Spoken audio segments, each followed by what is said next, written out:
What's up, everyone? Welcome to the Power Play with CJ. I just want to focus in on the NHL's new concussion rule, concussion spotters.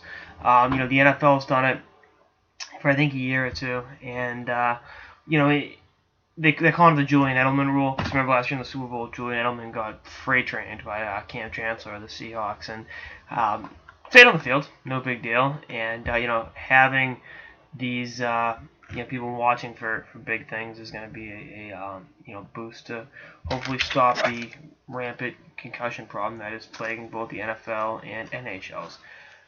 Do I like it in theory? Yes, but after reading Wyshynski's article on Yahoo, I don't like it in practice.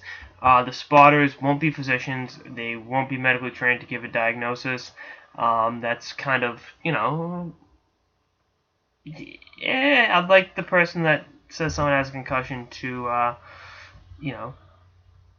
know the medical prognosis and diagnose all that shit. But obviously, NHL knows better than I do, and the spotters will only work in one city and be paid for by that city's team.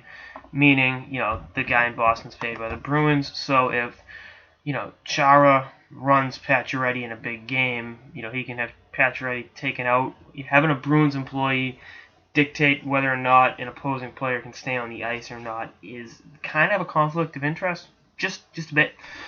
Do I think they'll act with professionalism and integrity? Sure, but there's a human side of it, and when someone's cutting your checks, things change a little bit.